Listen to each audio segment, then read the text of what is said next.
The recent ceasefire talks between Israel and Hamas have sparked hope. After months of escalating violence, particularly from the October 2023 conflict, the world is holding its breath. The question everyone is asking, is this the beginning of a long-lasting peace or just another pause in a never-ending cycle of war? So what happened in Doha? Well, negotiators from Qatar, Egypt and UN spent weeks in tense discussions. And the final result? A tentative agreement between the two sides. Both Israel and Hamas have agreed to ease blockades and start releasing hostages. Now, at first glance, it seems like small steps, but in a conflict this deep, it's a massive shift. But let's not get ahead of ourselves. Ceasefires have come and gone in the past. What makes this different? Well, it's the first time in a while that we have seen such a willingness to even start talking. The roadmap includes confidence building measures. Now, instead of diving straight into high level negotiations that could easily fall apart, both sides have agreed on manageable steps like lifting some blockades and starting the process of releasing hostages. Now, these aren't the grand solutions we all have been waiting for, but they are a start. And in a conflict this entrenched, sometimes that's all you can ask for. Now, you might be wondering what led to this. The Israel-Hamas conflict is nothing new.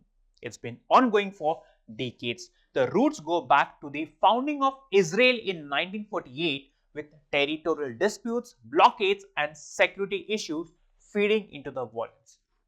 Hamas has controlled Gaza for years, claiming the Israeli blockade and occupation as oppressive. Meanwhile, Israel points to the constant rocket fire from Hamas and the group's refusal to recognize Israel's right to exist. And then came the October 2023 war, one of the worst in recent memory. Airstrikes, rocket fire, widespread civilian casualties, and a massive humanitarian crisis. People everywhere were watching in disbelief as a war raged. Thousands killed, lakhs of people displaced in Gaza. The situation remained absolutely horrific. It felt like there's no end in sight. International pressure mounted, urging both sides to find a way to stop the violence.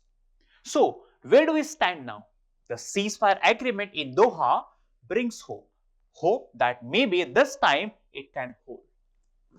If this fragile peace is respected, it could be the first step towards real discussions, a chance for both sides to address the underlying issues that have fueled the conflict for so long. But here's the catch. We have seen ceasefires before, and they have often been broken. The real question is, can both sides commit? And will international pressure help keep things in check? For now, it's too early to say, but one thing is certain: the people who have been suffering on both sides of this conflict deserve peace. And if this ceasefire is the first step, it's a glimmer of hope that peace might be possible.